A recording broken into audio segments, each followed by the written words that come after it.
Fala, meus otakus e otaquinhas, beleza? Bem-vindos para mais um vídeo aqui. Quem está falando é Genildo do canal Genildo Geek. E hoje vamos falar de um anime que vai falar sobre a história que acompanha uma dupla de investigadores eletrônicos, né? Composta por Ed Carriera, uma jovem prodígio, e Harold, um humanoide amigos. Na realidade dessa dupla,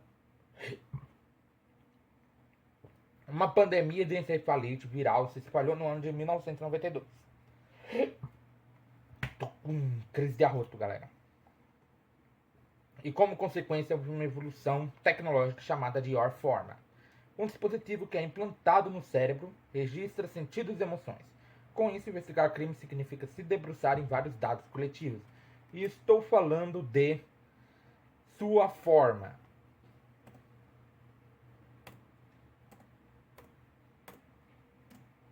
Né? Então já solta o dedo no like, comenta aí embaixo, compartilhando esse vídeo, porque hoje ele será épico. Então, vambora!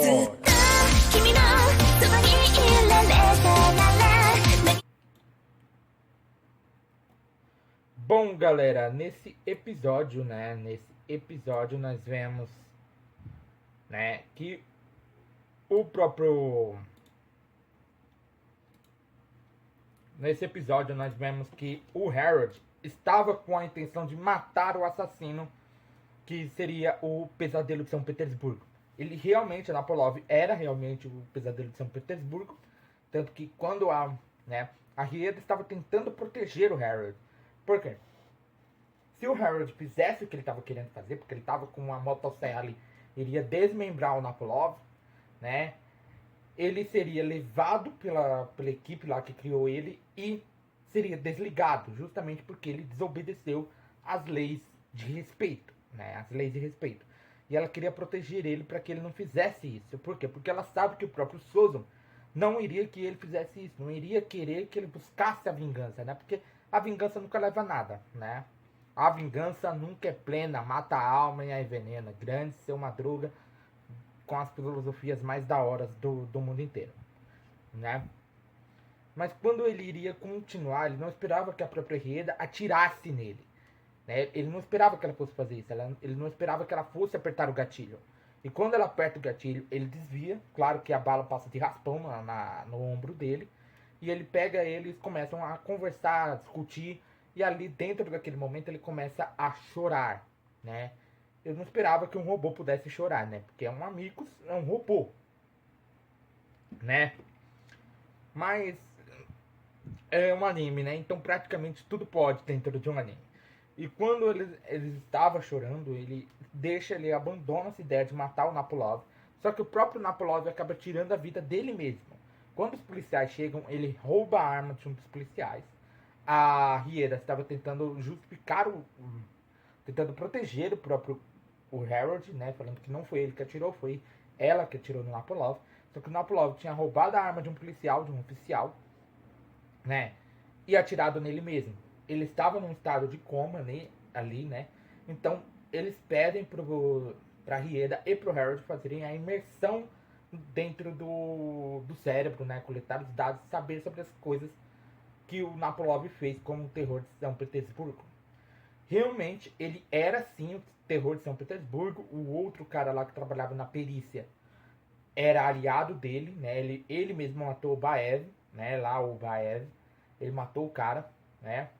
Por ele estar imitando a sua arte.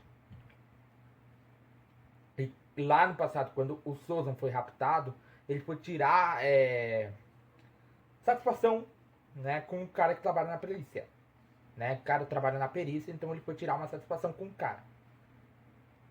E quando ele foi fazer isso, o próprio cara falou que não fez nada, né? Que não fez nada, que não... Ou seja, o próprio Napolov não matou, realmente ele não matou o Sozon. Foi outra pessoa que assumiu o manto de São Petersburgo e matou o Napolov, né? Matou o Napolov. Ou seja, uma parte da barra do Napolov estava limpa, a outra não. Por quê? Porque ele agiu sim, ela própria Riera, quando volta da imersão, ela fala que sim, ele era o Pesadelo de São Petersburgo, mas não, ele não matou o Sozon. Ou seja, o criminoso, né, o assassino do Sozon, ainda estava solta.